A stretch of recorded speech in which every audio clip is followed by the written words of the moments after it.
Mayo de 1945 dejó Europa cubierta de blindados alemanes inmóviles, Panther detenidos en carreteras colapsadas, Panzer IV agotados tras años de servicio y Tiger II incapaces de avanzar por la falta absoluta de combustible.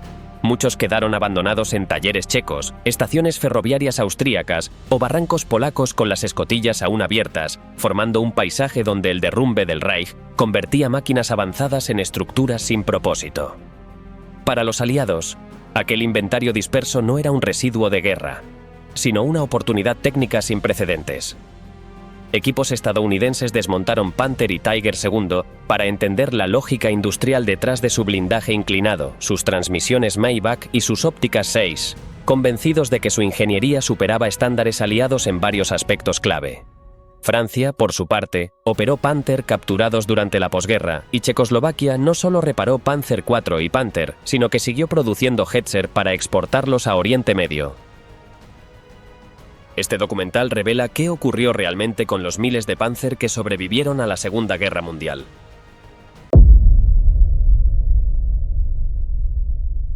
Blindados sin nación, los Panzer en el colapso total alemán.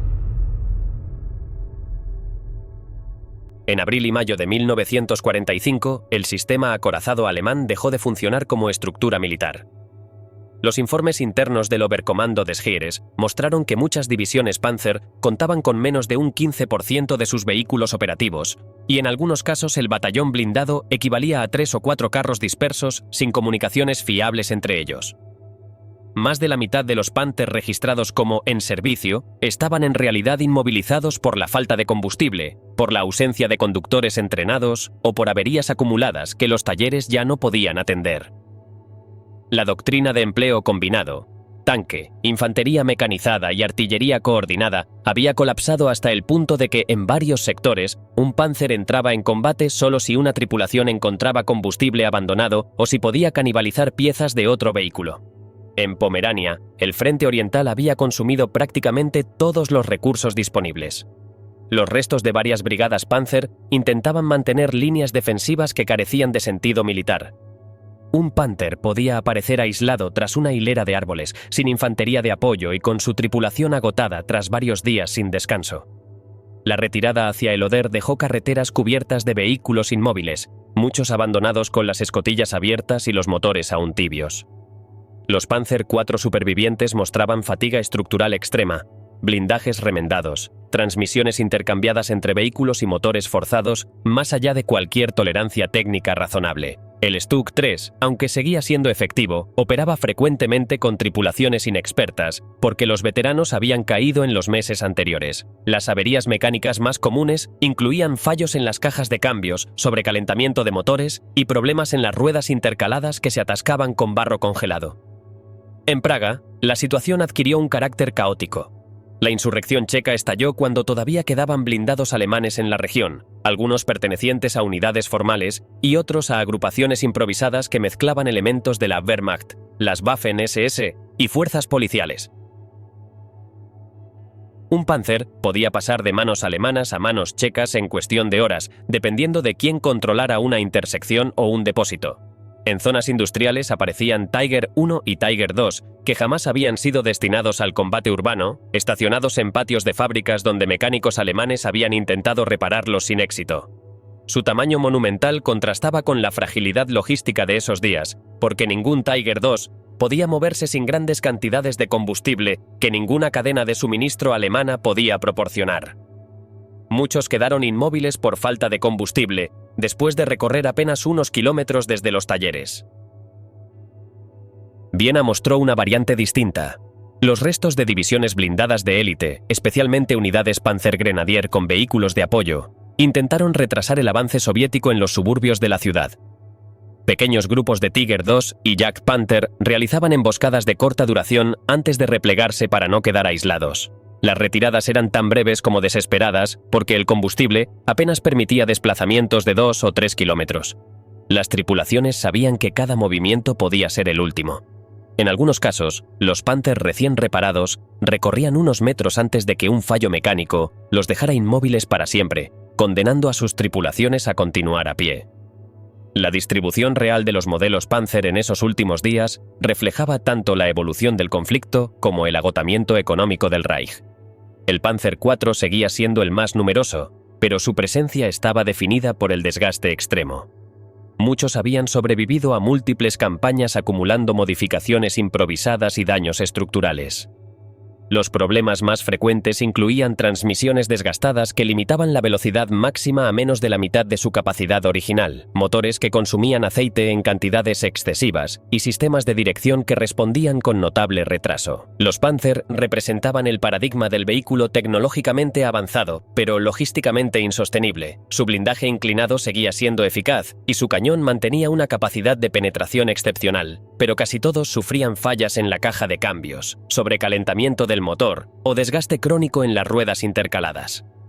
El sistema de ruedas intercaladas, aunque proporcionaba mejor distribución del peso, se atascaba con facilidad cuando barro o nieve se acumulaban entre ellas, inmovilizando el vehículo hasta que se realizaba una limpieza manual que podía durar horas. El Tiger Pennine era ya un elemento marginal en 1945, con muy pocos ejemplares operativos, la mayoría agotados tras años de combates en los frentes oriental y occidental. El Tiger II, aunque impresionante, vivía más de su fama que de su capacidad real para influir en la guerra. Su peso descomunal de casi 70 toneladas, su demanda insaciable de combustible que alcanzaba entre 2 y 3 litros por kilómetro en terreno difícil, y sus averías frecuentes lo convertían en un gigante que solo podía operar cuando las circunstancias logísticas coincidían de manera excepcional. Los cazacarros mostraban una distribución más variada. El Jagd Panther seguía siendo uno de los más temidos por su cañón de 88 milímetros y su blindaje inclinado, pero su número era reducido y su mantenimiento requería una combinación de piezas que ya no existían. El Hetzer, en cambio, representaba la otra cara de la ingeniería alemana. Pequeño, compacto, eficiente y relativamente fácil de mantener. Su bajo consumo de combustible, aproximadamente 1 litro por kilómetro, y su robustez mecánica le permitieron sobrevivir más allá de lo esperado en un Reich desmoronado. Muchos Hetzer encontrados en Bohemia estaban intactos cuando la guerra terminó, lo que demostraba que la simplicidad, y no la complejidad, era la clave de la supervivencia técnica. En las semanas finales de la guerra, la situación logística del Heer había degenerado hasta un punto en el que ya no podía considerarse una estructura funcional. Lo que alguna vez fue una red precisa de talleres de campaña, depósitos de repuestos y rutas de distribución de combustible se convirtió en un conglomerado desordenado de órdenes contradictorias y vehículos inmóviles. El colapso se manifestó primero en los Panther, cuyo diseño avanzado había sido concebido para operar dentro de un sistema industrial íntegro. Sin piezas de repuesto, sus transmisiones fallaban sin previo aviso. Sin mecánicos experimentados, las reparaciones que antes tomaban horas se transformaban en incertidumbres de varios días. En muchos casos, brigadas completas tenían la mayor parte de sus Panzer inmovilizados en calles embarradas, plazas de pueblos o patios traseros. Las tripulaciones, conscientes de que no volverían a moverlos, optaban por destruirlos con cargas internas para evitar que cayeran intactos en manos enemigas. Este patrón se repetía en cientos de puntos a lo largo del Reich.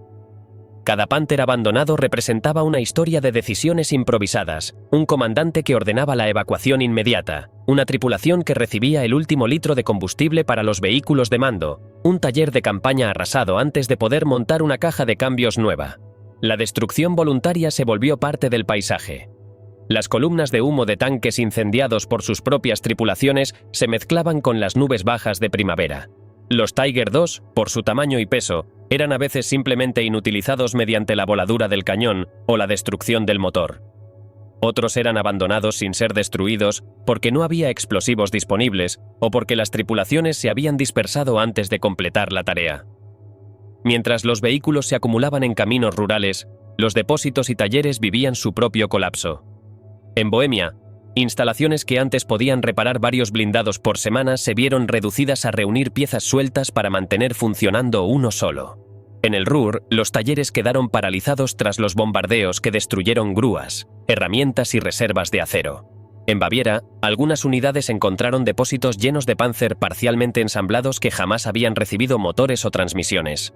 Las fosas de vehículos improvisadas en campos o bosques se llenaban de chasis abandonados que eran empujados a zanjas profundas con tractores agrícolas.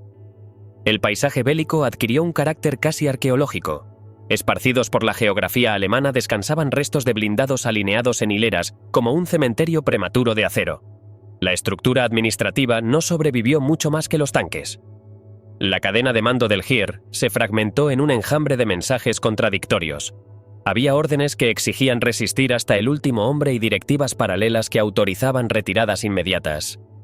En una misma noche, un comandante de compañía podía recibir una instrucción de destruir todo el material pesado, y horas después, otra que pedía conservarlo para un contraataque imaginario. La desintegración burocrática se extendía hacia abajo de manera acelerada. Los oficiales de logística ya no sabían qué unidades debían recibir combustible. Los responsables de mantenimiento ignoraban dónde estaban los vehículos asignados. Los comandantes de batallón perdían contacto con sus compañías porque las líneas telefónicas habían colapsado y los operadores de radio carecían de frecuencias claras. En medio de ese desorden, muchas tripulaciones eligieron salvar sus vidas entregando sus vehículos intactos a los aliados. La lógica era simple. Los tanques en buen estado solían despertar interés técnico, lo que aumentaba las probabilidades de un trato más seguro durante la rendición. Este comportamiento se hizo especialmente frecuente en los últimos días de abril y los primeros de mayo, cuando quedó claro que la guerra estaba perdida. Algunos Panther fueron entregados con sus manuales técnicos, otros con munición completa y tripulaciones dispuestas a explicar el funcionamiento de los sistemas. Muchos de esos vehículos, abandonados o entregados intactos, serían más tarde estudiados por equipos técnicos aliados que buscaban comprender las ventajas y debilidades de la ingeniería acorazada alemana. La caza técnica de los Panzer: inteligencia, captura y desmontaje aliado. Cuando la Alemania nazi se derrumbó, los aliados lanzaron varias campañas para recuperar los tanques alemanes, ya que comprendían que estos vehículos eran mucho más que armas pesadas. Representaban un conjunto de soluciones industriales, metalúrgicas y mecánicas que habían evolucionado desde los Panzer I rudimentarios hasta los sofisticados Panther y Tiger II. Cada blindado capturado era, en esencia, una muestra física del pensamiento militar alemán y del nivel tecnológico al que había llegado su industria antes de colapsar. En Estados Unidos, la recuperación comenzó incluso antes de que la guerra terminara. Equipos del Ordnance Technical Intelligence se adelantaban a las unidades de combate para inspeccionar talleres, depósitos y fábricas. Estos especialistas, entrenados para identificar componentes valiosos, documentaban cada detalle con fotografías, diagramas y descripciones técnicas que luego serían enviadas al mando central. Su misión era doble: asegurar ejemplares completos de Tiger II, Panther o cazacarros, y recopilar toda la información posible sobre su fabricación y mantenimiento. Esto incluía planos, moldes, matrices, manuales técnicos y listas de repuestos. En ocasiones los equipos encontraban vehículos intactos en hangares improvisados o en plataformas ferroviarias que habían quedado detenidas en mitad de un trayecto que jamás se completaría.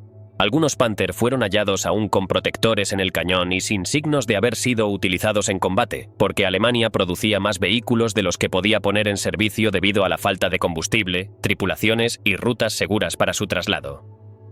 El objetivo estadounidense era transportar los blindados capturados al Aberdeen Proving Ground, un centro de pruebas en Maryland, donde se experimentarían técnicas balísticas, análisis metalúrgicos y estudios comparativos con los propios tanques estadounidenses. Un Tiger II capturado en Cassel viajó desmontado en varios trenes hasta el puerto de Amberes, donde fue embarcado rumbo a Estados Unidos. El proceso de traslado fue tan complejo como transportar una locomotora. Había que asegurar el chasis dentro del buque, proteger las superficies internas de la corrosión marina, fijar el cañón para evitar daños estructurales y garantizar que la vibración del viaje no afectara los delicados mecanismos de la torreta. Aberdeen se convertiría, en los meses siguientes, en un cementerio selecto de Panzer, donde la ingeniería alemana sería desmenuzada pieza por pieza, estudiada con lentes calibradas y sometida a pruebas destructivas que buscaban entender no solo qué podían hacer estos vehículos, sino cómo lo hacían. Mientras Estados Unidos operaba con fondos amplios y logística global, Reino Unido desplegó sus propios equipos especializados. El Mi-10 y el RAK Technical Staff se concentraron en el norte de Alemania, donde la concentración de industrias mecánicas permitía encontrar una mayor variedad de vehículos. Su método era riguroso: inspeccionaban cada vehículo abandonado, determinaban si podía moverse por sus propios medios, comprobaban la integridad de la transmisión y evaluaban si el motor podía recuperarse. Si el tanque era potencialmente útil para estudios posteriores, se remolcaba hasta una zona segura donde se realizaban reparaciones mínimas para dejarlo en estado de traslado. De esta forma, varios Panther, Tiger I y Tiger II llegaron a Reino Unido y algunos fueron enviados directamente al Museo de Bovington, que se convertiría en uno de los principales centros de conservación y estudio de blindados alemanes en todo el mundo. Los británicos tenían un interés particular en comparar sus tanques con los alemanes. Querían entender por qué los Panther habían demostrado ser tan difíciles de destruir en Normandía, o cómo el blindaje frontal del Tiger II podía resistir proyectiles que atravesaban sin dificultad otros vehículos. El análisis de las ópticas, las planchas inclinadas y los sistemas internos no solo respondía a la curiosidad técnica, sino también a la necesidad estratégica de preparar nuevas generaciones de tanques británicos en un mundo que ya anticipaba tensiones post-bélicas. Bovington se transformó en una especie de laboratorio donde los Panther eran desmontados con una mezcla de fascinación y precisión. Los artilleros británicos realizaron pruebas de penetración sobre partes específicas de los blindajes alemanes para comparar los efectos de diferentes proyectiles y calibres. Los ingenieros desmontaron transmisiones ZF y motores Maybach para analizar paso por paso el nivel de tolerancia mecánica. Cada descubrimiento servía para crear manuales internos de referencia que influirían en el desarrollo de vehículos posteriores. En la Unión Soviética, la operación de recuperación fue aún más amplia, porque el territorio capturado contenía cientos de talleres y fábricas vinculadas a la producción de Panzer. Las Trofeie Brigady actuaban como equipos especializados encargados de asegurar maquinaria, moldes y herramientas que habían sido utilizados por la industria alemana. Estas brigadas no solo buscaban ejemplares de Tiger II o Jagd Panther, sino también cualquier elemento que pudiera ser analizado o reutilizado: centros de mecanizado, prensas hidráulicas, equipos de soldadura y documentación técnica. La atención soviética se centró particularmente en las transmisiones, en los sistemas de suspensión y en las ópticas. Aunque la URSS había logrado desarrollar el T-34, un vehículo de extraordinaria efectividad, reconocía que ciertas características del Panzer y del Jagd Panther representaban un avance que debía comprenderse para futuros diseños. Kubinka, el principal centro de pruebas soviético, se llenó de Tiger II capturados, algunos casi intactos, otros dañados pero funcionales para experimentos balísticos y mecánicos. Mientras el esfuerzo de recuperación avanzaba, se desató una carrera paralela por capturar las fábricas que aún estaban en pie o parcialmente operativas. En Nuremberg, la planta de MAN, responsable de la producción del Panther, se convirtió en un objetivo prioritario para los estadounidenses.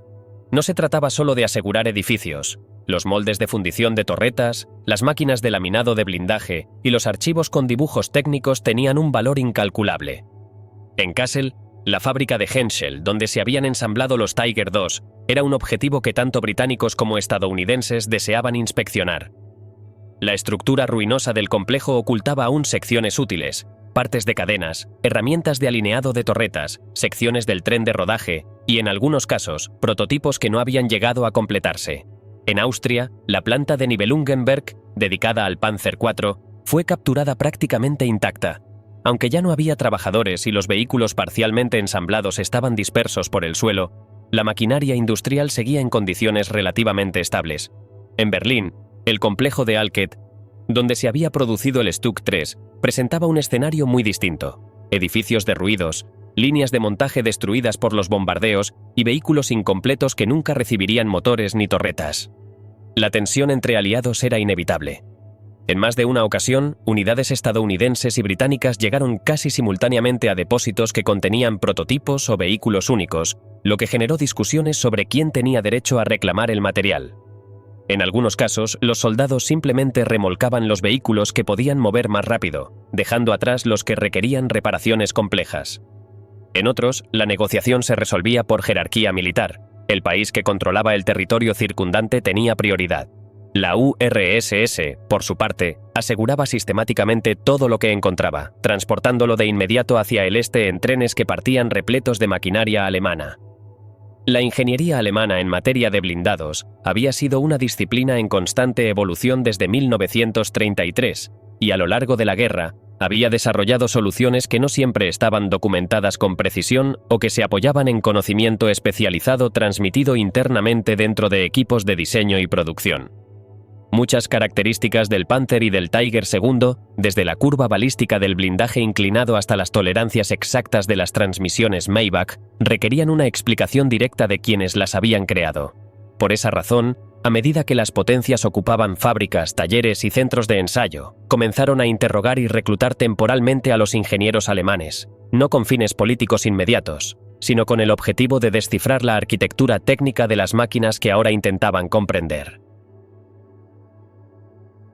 En su mayoría, estos ingenieros habían pasado años trabajando en líneas de producción o departamentos de diseño. Algunos pertenecían a MEAN, donde se había perfeccionado el Panther. Otros provenían de Henschel, responsables del Tiger II, y un número considerable formaba parte de Alket, cuya especialidad en Sturmgeschütze había contribuido al éxito del Stuck 3. Cuando fueron encontrados, muchos no tenían la apariencia de científicos de élite, sino la de obreros exhaustos que habían visto su mundo industrial derrumbarse. Sin embargo, en cuanto eran llevados a las instalaciones ocupadas, recuperaban la precisión técnica con la que habían vivido antes del colapso. Explicaban cómo se ensamblaba una torreta Panther, describían la función exacta de cada rodamiento en el engranaje planetario de una transmisión, o detallaban el proceso que permitía a los visores Zeiss mantener su claridad incluso bajo el retroceso del cañón. Una parte importante de las entrevistas y colaboraciones se centró en el blindaje inclinado. Aunque el concepto había sido aplicado antes de la guerra en algunos prototipos y adoptado por los soviéticos en el T-34, el Panther representaba la sofisticación del principio desde una perspectiva alemana. Los ingenieros explicaban cómo las planchas frontales de 80 milímetros lograban una resistencia equivalente a blindajes mucho más gruesos gracias al ángulo que desviaba los proyectiles.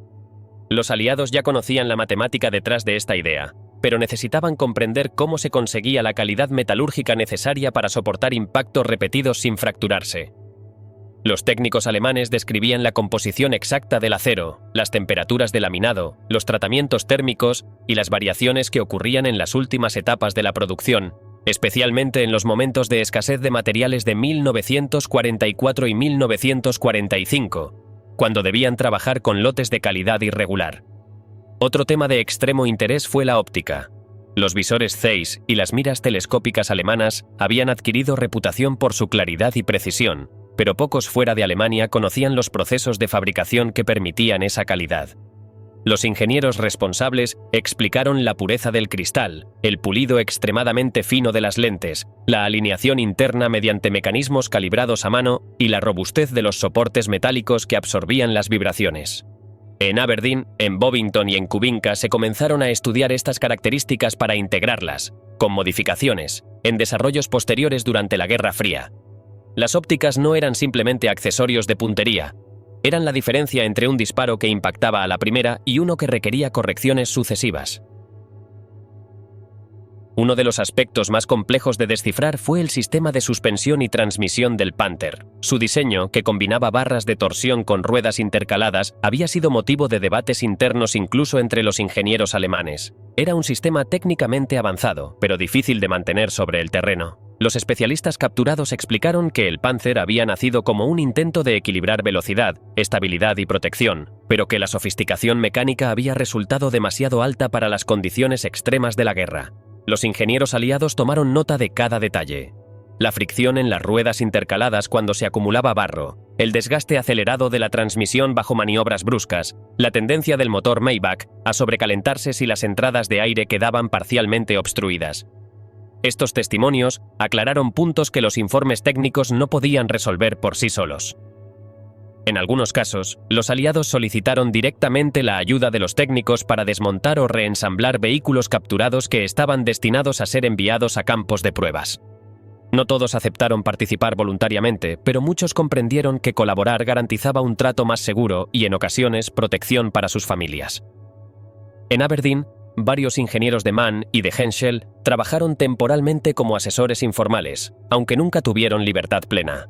Su tarea consistía en indicar cómo desmontar la torreta de un Panther sin dañarla, cómo asegurar un Tiger II para el transporte marítimo o cómo calibrar el sistema de elevación del cañón antes de realizar pruebas balísticas. Estas sesiones no se publicitaron. Formaban parte de un proceso técnico que los aliados veían como esencial para la comprensión de los blindados que habían significado tantas pérdidas durante la guerra. Cuando los vehículos capturados llegaban finalmente a los campos de pruebas, comenzaba una etapa completamente distinta. En Estados Unidos, Aberdeen Proving Ground se transformó en un zoológico mecánico donde coexistían Panther desmontados, Tiger, 2 semidestruidos y cazacarros alemanes alineados junto a Sherman y Pershing estadounidenses. Los ingenieros norteamericanos buscaban replicar condiciones de combate, disparando diferentes tipos de proyectiles contra las planchas frontales y laterales para examinar las deformaciones del acero. También realizaban pruebas de resistencia de la transmisión y del motor, aunque en muchos casos los vehículos no podían completar recorridos largos debido a su desgaste extremo. Los informes generados en Aberdeen influyeron directamente en los tanques Patton que aparecerían años después. La Unión Soviética, en cambio, empleó una metodología mucho más agresiva. En Kubinka, los Tiger segundo capturados fueron sometidos a pruebas balísticas de una brutalidad que solo la doctrina soviética consideraba necesarias. Los proyectiles de 100 milímetros y 122 milímetros impactaban una y otra vez contra las planchas frontales para estudiar el patrón de fractura del acero. En las pistas de prueba, los Jagdpanzer y Panther eran sometidos a recorridos difíciles para evaluar cómo respondían sus suspensiones bajo condiciones extremas. A veces, los vehículos quedaban inutilizados tras pocos kilómetros, pero los datos obtenidos eran considerados más importantes que la conservación de los ejemplares. El objetivo soviético no era preservar el pasado, sino construir el futuro blindado del Ejército Rojo, que en los años siguientes desarrollaría modelos como el T-54 y el IS-3. Para los ingenieros alemanes, esta fase representó una paradoja. Habían dedicado años a perfeccionar máquinas destinadas a la guerra, y ahora, al explicar sus secretos a los vencedores, cerraban involuntariamente el ciclo técnico que ellos mismos habían iniciado. Sus conocimientos fueron extraídos, reinterpretados y modificados para integrarse en doctrinas que nada tenían que ver con la visión industrial que habían servido. Mientras los vehículos eran destripados bajo luz artificial en hangares militares o destrozados por proyectiles en pistas de prueba, los ingenieros quedaban relegados a un papel de testigos tardíos de una tecnología que abandonaba el campo de batalla para convertirse en objeto de estudio. La transferencia de conocimiento terminó cuando los aliados ya no necesitaron más explicaciones. Cada tanque desmontado, cada transmisión analizada y cada visor 6, comparado con sus equivalentes aliados, había cumplido su propósito. A partir de ese momento, los Panzer dejaban de ser un problema militar para convertirse en fuente de datos que alimentaría un mundo en plena transición hacia la Guerra Fría. El proceso que borró del mapa miles de tanques del Reich. Cuando los aliados terminaron de extraer información técnica de los Panzer y de asegurarse de que los vehículos capturados no pudieran volver a emplearse en ningún escenario bélico, comenzó una fase distinta y decisiva: la eliminación sistemática de todo el material blindado alemán. Esta operación no respondió únicamente a la necesidad de inutilizar máquinas militares, sino a una política global que buscaba impedir cualquier posibilidad de resurgimiento del poder militar del Reich, neutralizar los riesgos de insurgencias organizadas y garantizar que ninguna fuerza alemana pudiera reutilizar restos dispersos para formar unidades clandestinas. Las decisiones del Allied Control Council entre 1945 y 1948 establecieron un marco de desmilitarización absoluta. Alemania, en cualquiera de sus zonas de ocupación, no podía tener ni producir tanques bajo ningún concepto. Era una prohibición total, sin excepciones. En el mismo decreto que prohibía la existencia de armamento pesado, se ordenaba la destrucción completa de todos los vehículos blindados, desde los Panzer más antiguos hasta los modelos más avanzados del periodo final de la guerra. La lógica que guiaba estas medidas se basaba en experiencias recientes. Los aliados habían visto cómo, tras la Primera Guerra Mundial, Alemania había reconstruido su poder militar a partir de estructuras ocultas, ingenieros dispersos y proyectos clandestinos que se camuflaban bajo instituciones civiles. Aquel error no podía repetirse.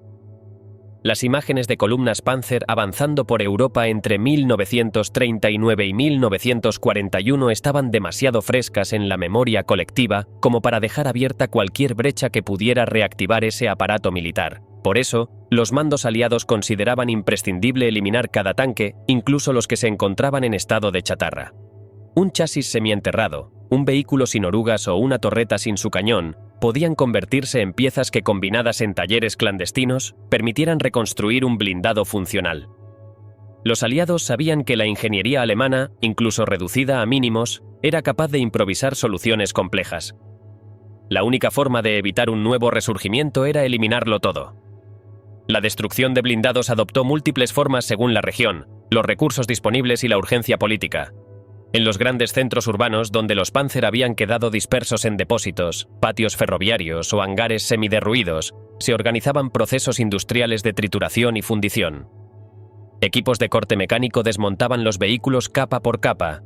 Primero se retiraban las torretas, luego las planchas de blindaje y finalmente los chasis se seccionaban en bloques manejables que podían transportarse a hornos de fundición. En estas instalaciones, los restos de Panther, Tiger, Jack Panther y Panzer IV se transformaban en acero fundido que posteriormente sería utilizado para fabricar herramientas, vigas de reconstrucción urbana y piezas industriales. El metal alemán que un día había sido moldeado para resistir impactos de proyectiles ahora se convertía en materia prima para fábricas que producían maquinaria agrícola o elementos estructurales para viviendas. En otras regiones la destrucción se realizaba de manera menos técnica y más pragmática. En zonas rurales de Alemania y de los territorios ocupados, la orden de eliminar vehículos se cumplía empujándolos hacia barrancos, ríos o fosas profundas que se llenaban con tierra y escombros. Algunos tanques fueron hundidos deliberadamente en lagos y represas con la idea de que jamás volverían a ser recuperados. La imagen de un Panther cayendo lentamente en el agua, arrastrado por un tractor aliado, simbolizaba un acto que era menos ceremonial que burocrático. Se trataba simplemente de cumplir un mandato. En ciertas zonas de Austria y Checoslovaquia, donde la infraestructura estaba demasiado dañada como para permitir un proceso industrial, los aliados recurrían a la dinamita, se colocaban cargas en puntos críticos del chasis y se detonaban para deformar completamente las planchas de blindaje y colapsar las estructuras internas. La explosión levantaba nubes de polvo y fragmentos metálicos que caían como lluvia opaca sobre campos sin cultivo. Lo que quedaba tras la detonación no era un tanque, sino una masa informe que jamás podría volver a operar. Los incendios controlados también formaron parte del repertorio de destrucción. En depósitos donde se acumulaban decenas de vehículos dañados, se rociaban combustibles y se prendía fuego a los tanques, permitiendo que las temperaturas extremas deformaran el acero. Este método era especialmente común con vehículos que habían sufrido daños internos graves o que conservaban munición en sus compartimentos. La detonación espontánea de proyectiles y cargas internas aceleraba la destrucción y reducía el riesgo de manipulación posterior. Con frecuencia, las llamas iluminaban hangares abandonados, donde los Panzer y Tiger parecían siluetas fantasmales en medio de un fuego que borraba toda memoria técnica. A pesar de la firmeza de estas políticas, no existió una coordinación perfecta entre las potencias. En algunas regiones, los estadounidenses destruían vehículos que los británicos querían conservar para estudio, mientras que los soviéticos transportaban hacia el este blindados que los occidentales creían que iban a desmantelar. La falta de comunicación absoluta provocó que ciertos ejemplares únicos desaparecieran sin registro. Prototipos experimentales que podrían haber sido cruciales para entender la evolución técnica del armamento alemán fueron destruidos antes de que pudieran ser catalogados. El objetivo estratégico se imponía siempre sobre el valor histórico, y en medio de la urgencia por estabilizar el continente, la preservación no era una prioridad. Aunque estas políticas buscaban borrar por completo la estructura militar alemana, también revelaban una dinámica en apariencia contradictoria. Mientras los aliados destruían miles de Panzer sin dudarlo, seleccionaban cuidadosamente algunos ejemplares para conservarlos y estudiarlos. La diferencia residía en la intención. Los vehículos destinados al análisis eran tratados como material científico, no como armamento enemigo. Su valor residía en lo que podían enseñar, no en su capacidad de combate. En ese sentido, la destrucción masiva coexistió con la preservación mínima. Una paradoja típica de los periodos de transición histórica. La eliminación total de los blindados alemanes no se cumplió con rigidez absoluta. En muchos lugares, especialmente en zonas boscosas o pantanosas, algunos vehículos quedaron enterrados o semienterrados sin que los equipos aliados los detectaran. En regiones donde la línea del frente había cambiado rápidamente, varios tanques permanecieron invisibles bajo tierra durante décadas, hasta que fueron descubiertos por agricultores, constructores o arqueólogos militares. Estas excepciones, que escaparían al control aliado, se convertirían en protagonistas silenciosos de los hallazgos espectaculares del siglo XXI cuando algunos Panzer y Stug volverían a la superficie en estado casi intacto tras pasar 70 años ocultos. Pero más allá de Alemania, los Panzers y blindados nazis se encontraban en distintos países y regiones de Europa, donde también fueron cazados y destruidos. En Checoslovaquia, los depósitos eran enormes y, en muchos casos, improvisados. Después del levantamiento de Praga y la captura de los remanentes acorazados alemanes en Bohemia, centenares de Panther, Hetzer, Stug 3 y Panzer IV fueron reunidos en grandes explanadas donde los equipos soviéticos supervisaban su eliminación. Algunos vehículos se encontraban en mejor estado que otros. Había Panther completos con su camuflaje aún visible, Hetzer recién fabricados que nunca habían entrado en combate y Stug que aún conservaban munición. El clima centroeuropeo, húmedo y cambiante, aceleraba la corrosión, y cada lluvia sobre las planchas inclinadas del Panther parecía borrar un poco más la historia técnica que esas máquinas representaban. La destrucción ocurría por etapas. Algunos eran remolcados hacia fosas excavadas en la periferia de las ciudades, donde eran simplemente arrojados y cubiertos de tierra. Otros eran arrastrados hacia instalaciones industriales donde grandes sierras hidráulicas desgarraban el blindaje pieza por pieza. El ruido metálico de cada corte reverberaba como un eco tardío de la guerra. Polonia vivió un proceso similar, aunque más disperso. En regiones donde los combates habían sido especialmente intensos, los campos estaban salpicados con vehículos alemanes inutilizados. Los equipos polacos y soviéticos los reunían en estaciones ferroviarias, patios agrícolas y zonas boscosas donde la destrucción se llevaba a cabo con los medios disponibles. En algunos casos, los tanques eran empujados hacia zanjas naturales donde quedaban abandonados. En otros, dinamita de ingeniería militar terminaba de destruir aquellos cuyas estructuras estaban demasiado rígidas para ser cortadas fácilmente.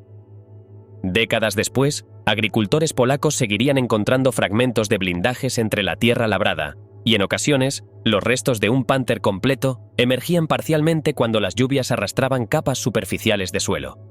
Lo que entonces era un trámite administrativo había terminado convirtiéndose en un fenómeno arqueológico involuntario. Austria también concentró una parte importante del material acorazado alemán. Su proximidad con las fábricas de Nibelungenberg y Steyr hacía que numerosos vehículos incompletos terminaran acumulados allí. En los depósitos a las afueras de Linz, por ejemplo, se apilaban torretas, cañones y chasis que jamás habían sido ensamblados. La destrucción en esta zona adquirió un carácter industrial más ordenado. Los talleres que meses antes fabricaban armamento pesado se reconvirtieron en centros donde se fundía el metal procedente de los propios Panzer. La ironía histórica era evidente. La cadena de producción que había dado vida al blindaje alemán ahora se utilizaba para desmantelarlo de forma masiva. La mano de obra local, supervisada por autoridades aliadas, trabajaba turnos completos para reducir toneladas de acero militar a materia prima apta para la reconstrucción económica del país. El Ruhr y Baviera representaron otro escenario distinto. Allí, donde los bombardeos estratégicos aliados habían reducido ciudades enteras a campos de escombros, los depósitos de tanques estaban dispersos y en muchos casos se formaban espontáneamente. Vehículos que los alemanes habían abandonado durante la retirada eran reunidos en las márgenes de carreteras, en explanadas mineras o junto a ríos donde podían ser empujados con relativa facilidad.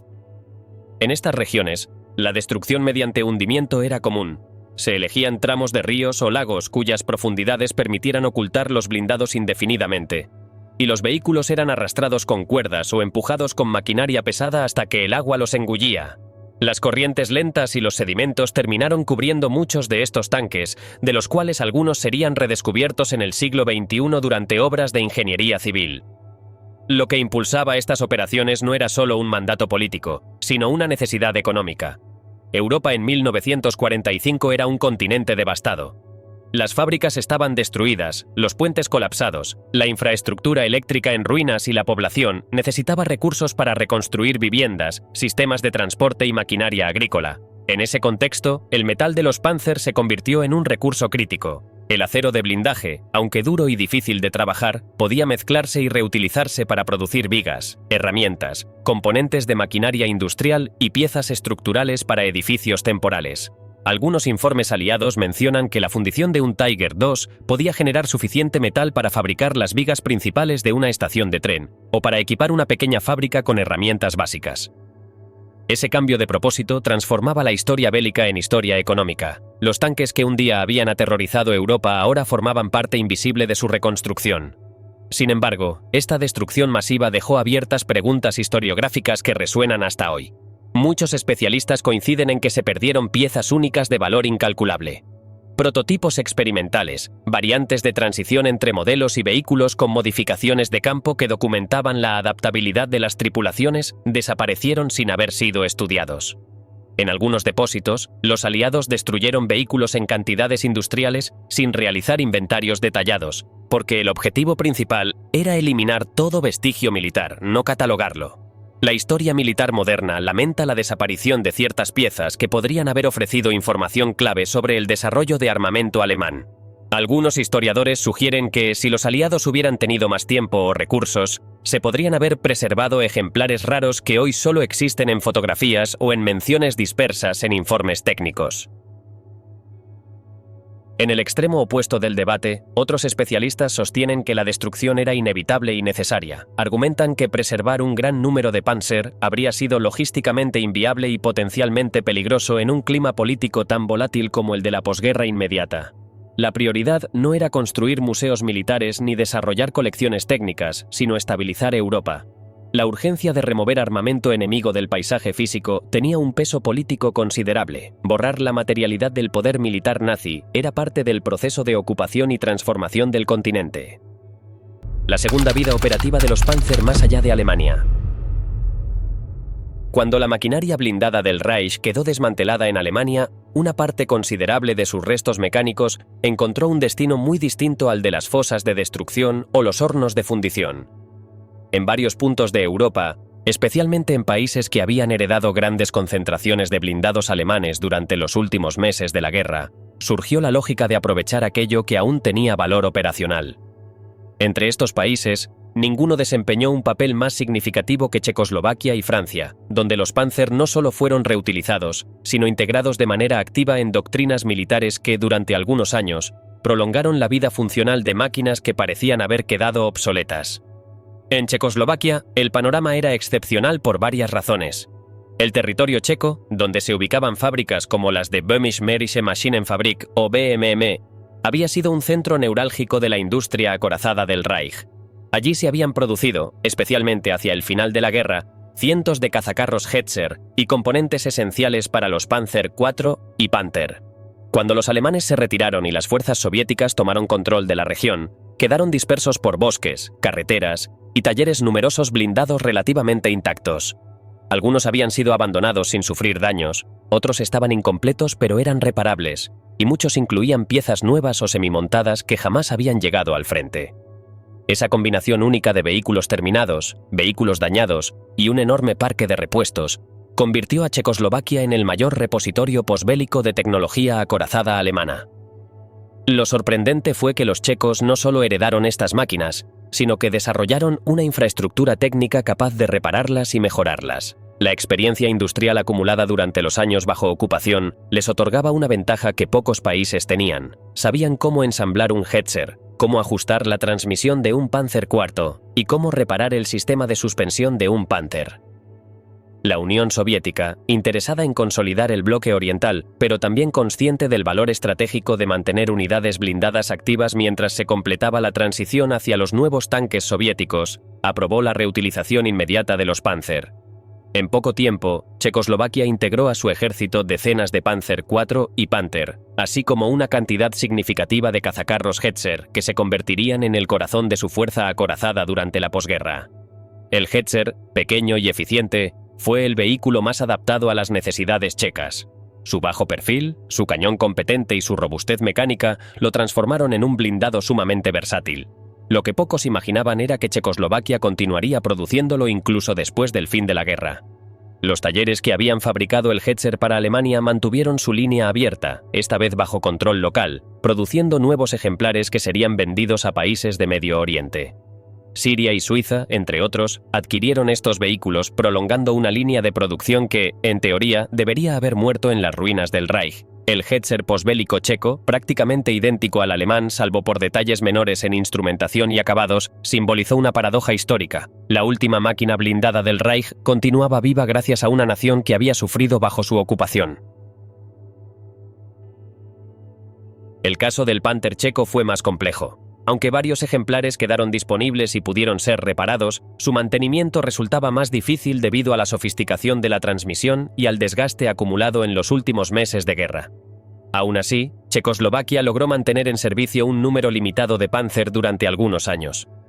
Estos vehículos operaron en ejercicios militares y patrullajes ocasionales, sirviendo como unidades de transición mientras el país recibía los T-34-45 soviéticos que pronto reemplazarían cualquier traza del armamento alemán. El Panther, en manos checas, fue un ejemplo claro del contraste entre la excelencia técnica y la fragilidad logística. Podía seguir siendo un formidable sistema de combate, pero su mantenimiento exigía un nivel de ingeniería que incluso una nación industrializada como Checoslovaquia solo podía sostener temporalmente. El Panzer IV, más simple que el Panther y más común que cualquier otro modelo alemán, encontró una segunda vida más prolongada en el ejército checo. Su mecánica relativamente accesible, su disponibilidad de repuestos y su adaptación a múltiples roles hicieron que fuera empleado tanto en funciones de entrenamiento como en maniobras reales. Algunos Panzer IV checos terminaron sirviendo como plataformas de artillería autopropulsada improvisada o como vehículos de control fronterizo. Cuando finalmente fueron retirados, muchos terminaron almacenados en depósitos militares, donde algunos serían más tarde vendidos, otros desmantelados y unos pocos, preservados por museos o coleccionistas.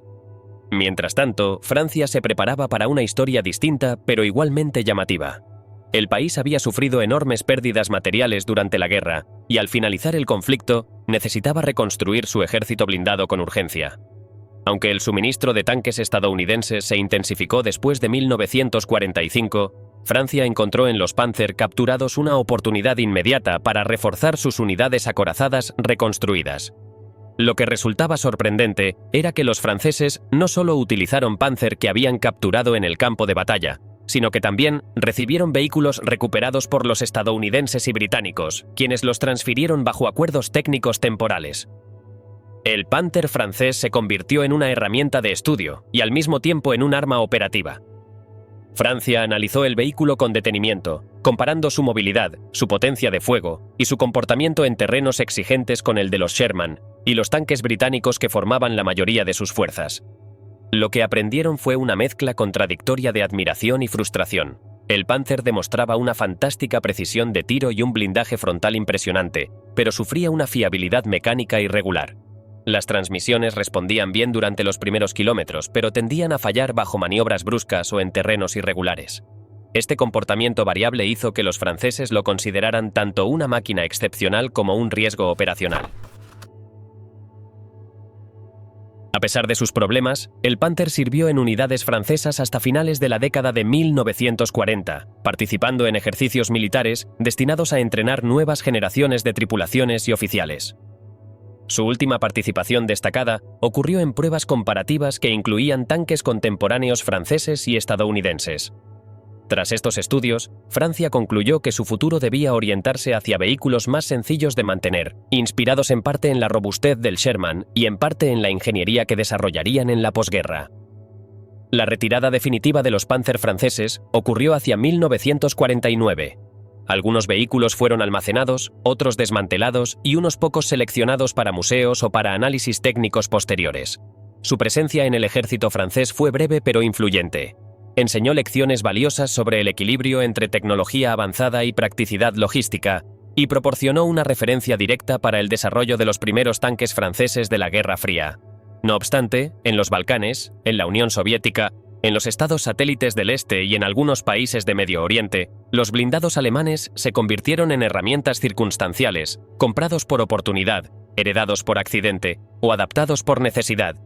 Cada país que los utilizó lo hizo desde realidades distintas, lo que permitió que la vida operativa de los Panzer se fragmentara en trayectorias casi independientes, como si cada tanque hubiese heredado un destino propio tras la caída del Reich.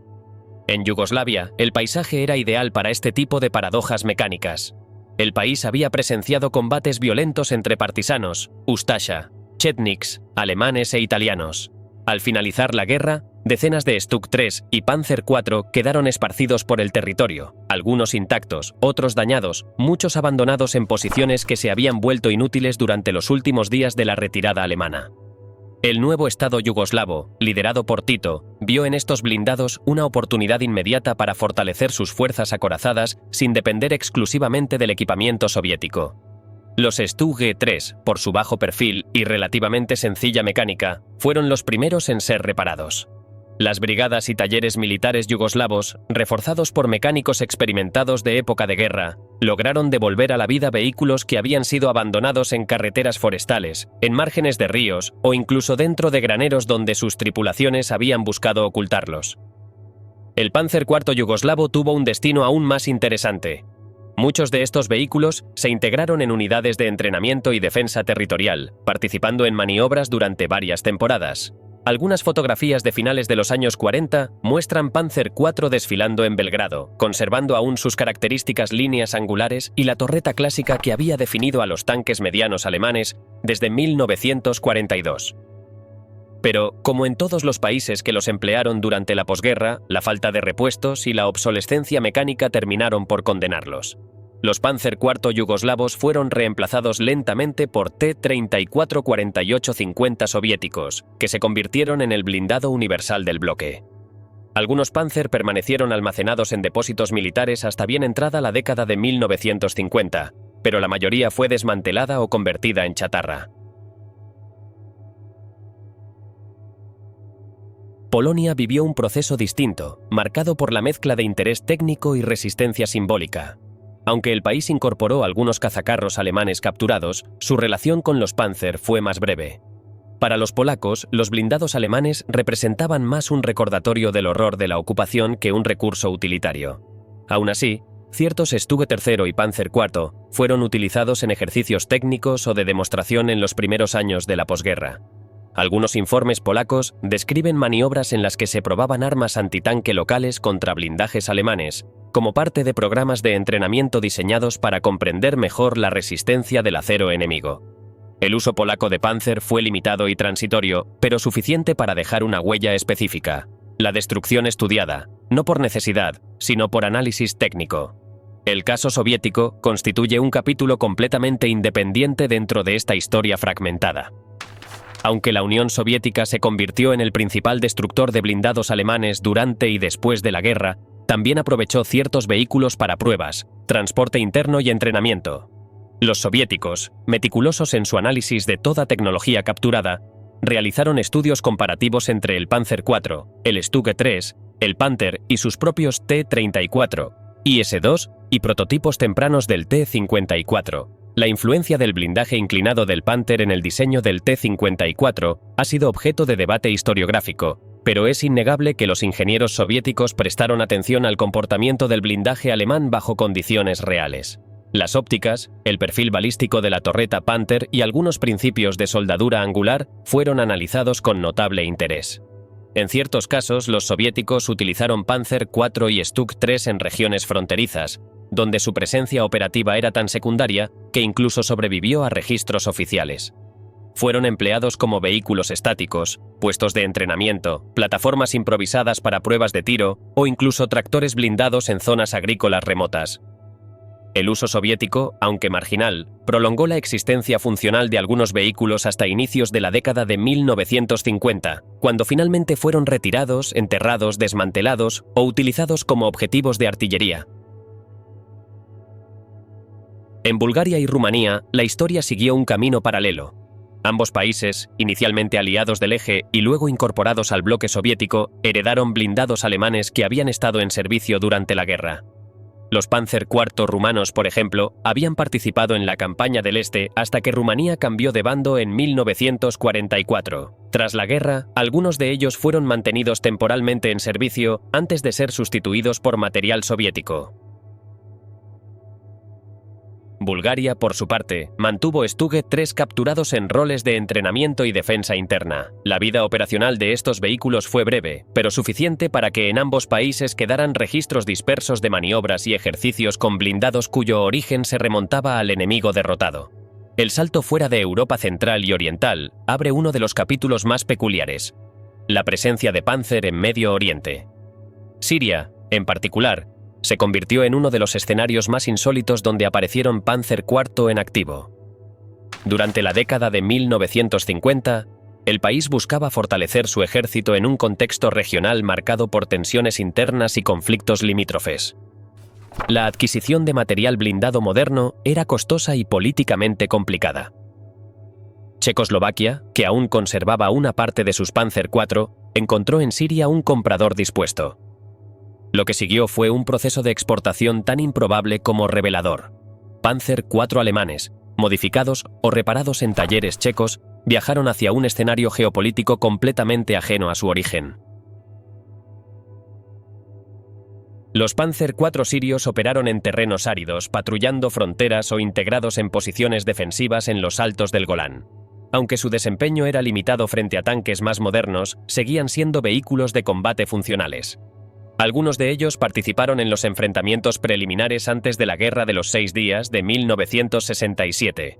Sus cañones de 75 milímetros, aunque superados, mantenían capacidad letal en emboscadas o en roles estáticos. Tras su destrucción o captura, varios quedaron dispersos por las alturas volcánicas, donde décadas más tarde se convertirían en piezas de museo al aire libre, testigos inesperados de una trayectoria que había comenzado en fábricas europeas décadas antes. España constituye otro caso inesperado.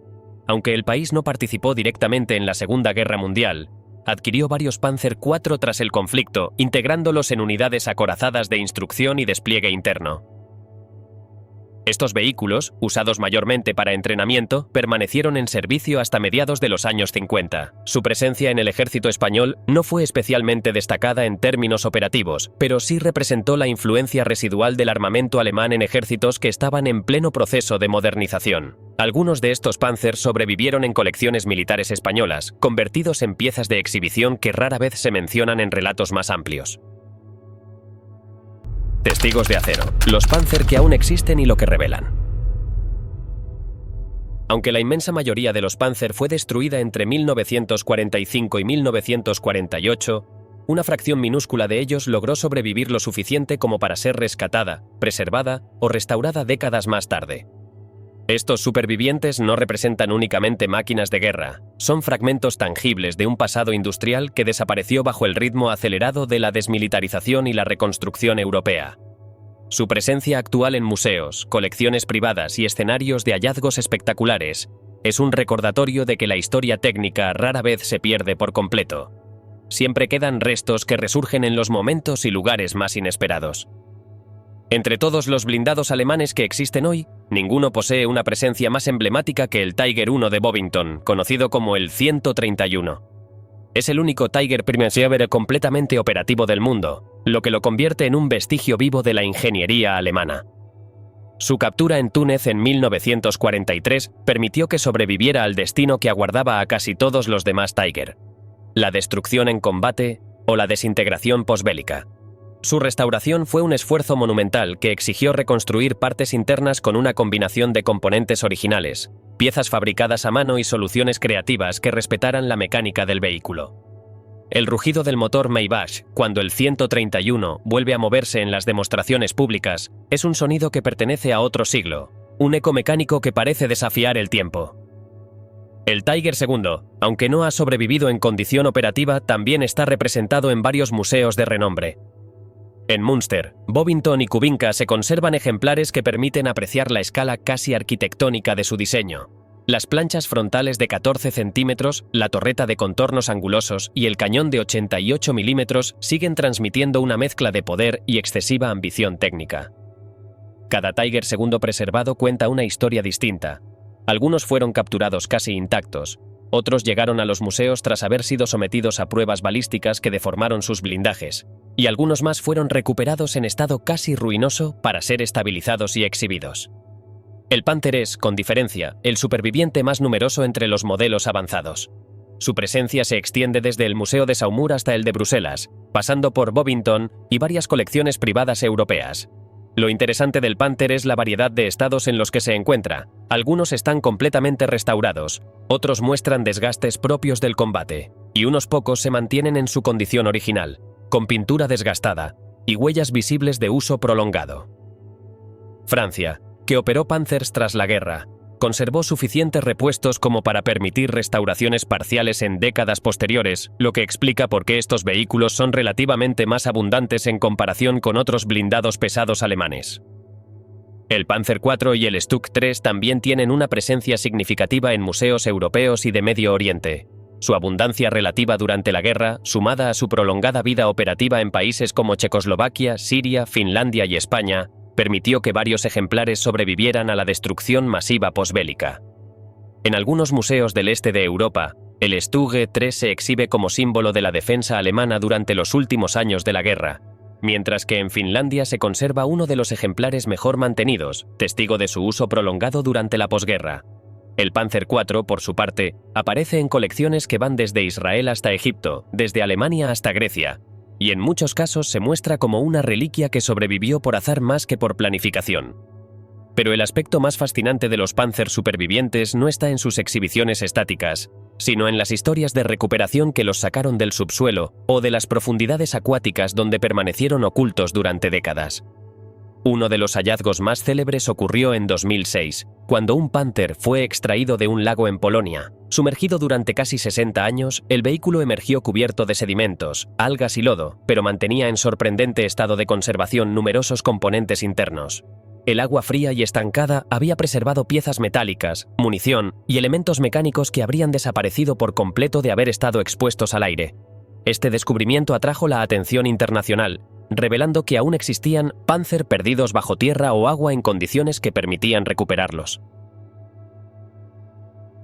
Otros hallazgos similares ocurrieron en Bielorrusia, Ucrania y los países bálticos, donde los pantanos y bosques habían engullido vehículos enteros durante las ofensivas del Frente Oriental. Los equipos de recuperación, a menudo combinando arqueología con ingeniería, utilizaban grúas militares para extraer blindados que se encontraban enterrados bajo capas de barro que habían actuado como cápsulas del tiempo. Al ser izados, muchos mostraban daños de combate, impactos congelados en el acero, torretas atascadas y cascos perforados, pero su estructura general seguía intacta. Estos vehículos no solo aportaban información histórica, sino que revelaban la extraordinaria resistencia mecánica del blindaje alemán. Pero muchos Panzer no solo fueron reutilizados militarmente, sino que también vivieron procesos de restauración, que por distintos motivos buscaron devolver a estas piezas de ingeniería a su antigua gloria. Si bien se trata de un trabajo extremadamente difícil y costoso, lo cierto es que estos tanques representaron un hito tecnológico y, al mismo tiempo, cuentan con una relevancia histórica fundamental para la guerra occidental moderna. Las restauraciones más ambiciosas se han centrado en los vehículos pesados, especialmente Panther y Tiger II, cuyas dimensiones colosales y sistemas complejos exigen una precisión casi quirúrgica. Devolver un Panther a un estado operativo implica reconstruir una transmisión que, incluso en tiempos de guerra, tendía a fallar bajo esfuerzos prolongados. Exige replicar piezas internas que no se han fabricado desde 1945, fabricar rodamientos y engranajes de acuerdo con tolerancias que hoy no se aplican, y reconstruir motores Maybach que, por su tamaño y diseño, requieren herramientas y conocimientos que solo existen en un puñado de talleres especializados. Algunos coleccionistas privados han invertido sumas equivalentes a las de un avión ligero para reconstruir un Panther que pueda desplazarse bajo su propio impulso unos cuantos metros. El resultado, cuando se logra, es una pieza única que parece transportar consigo el peso histórico de toda una era industrial. El Tiger II representa un desafío aún mayor. Pocos museos o coleccionistas se atreven a iniciar una restauración funcional de un vehículo que supera las 70 toneladas, cuyo chasis puede deformarse si se le somete a tensiones no previstas, y cuya torreta, con su cañón de 88 milímetros, requiere un equilibrio mecánico que solo los ingenieros de Henschel dominaron plenamente. Restaurar un Tiger II implica enfrentarse al problema del acero. Las enormes planchas frontales no pueden ser sustituidas sin perder autenticidad, pero tampoco pueden someterse a soldaduras o reparaciones invasivas sin comprometer la integridad estructural. En muchos casos, los proyectos de restauración de Tiger II se limitan a estabilizar el vehículo para exhibición, restaurar la pintura exterior, reconstruir elementos visibles de la torreta y conservar los mecanismos internos en el estado más cercano posible al original. Una restauración funcional completa, aunque teóricamente posible, sería tan costosa y peligrosa que pocos se atreverían a intentarla. Las restauraciones más logradas suelen encontrarse en museos europeos con tradición en blindados. Saumur en Francia ha logrado devolver movilidad a algunos Panther gracias a décadas de experiencia y acceso a repuestos originales almacenados tras la guerra. Bovington, en Reino Unido, posee la mayor experiencia en restauración de Tiger, con el 131 como prueba viviente de que los milagros mecánicos aún son posibles cuando se combinan recursos, conocimiento técnico y persistencia. En Alemania, el Museo de Münster conserva varios vehículos restaurados estéticamente y sus talleres han replicado componentes internos de modelos como el Panzer IV o el Stuck 3 para facilitar la preservación. A medida que los ejemplares originales se hicieron cada vez más escasos, surgió una nueva industria: la construcción de réplicas funcionales. Empresas europeas especializadas comenzaron a fabricar Panzer y Tiger en versiones que, sin ser idénticas al original, reproducen con notable fidelidad las dimensiones externas, la torreta, el movimiento y el sonido de los motores modificados. Estas réplicas se utilizan en rodajes cinematográficos, recreaciones históricas y exposiciones itinerantes. Aunque carecen del valor histórico de un vehículo auténtico, desempeñan un papel crucial al permitir que el público general y los historiadores visualicen con precisión las proporciones y el funcionamiento básico de estas máquinas, sin poner en riesgo a los frágiles supervivientes originales. El legado técnico de los Panzer persiste también en estudios contemporáneos que van más allá de la restauración o la creación de réplicas. Investigadores en metalurgia, ingeniería mecánica y balística siguen analizando componentes originales para comprender la composición del acero laminado, los métodos de soldadura y la geometría del blindaje inclinado. La influencia del Panther en el diseño global de tanques fue profunda. Su blindaje inclinado se convirtió en referencia obligatoria para la arquitectura de vehículos posteriores, tanto en el bloque occidental como en el soviético. Ingenieros militares estadounidenses y británicos incorporaron lecciones derivadas de los Panzer en el desarrollo de carros de combate de la Guerra Fría. Lo mismo hicieron los soviéticos, cuyo T-54 heredaba indirectamente ciertas ideas del Panther en la estructura frontal del casco y la disposición de algunos elementos internos. La óptica alemana, con su precisión y claridad, también dejó una huella duradera. Las miras Zeiss, capturadas en 1945, se convirtieron en herramientas de estudio que influyeron en la fabricación de visores de artillería, miras telescópicas de infantería y sistemas de puntería para vehículos blindados occidentales.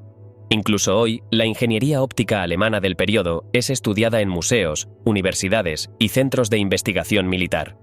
Finalmente, los Panzer actuales, ya sean originales restaurados o réplicas modernas, representan algo más que tecnología militar. Son la suma de una época industrial, de decisiones estratégicas, de avances técnicos y de errores de diseño que moldearon el curso de la guerra.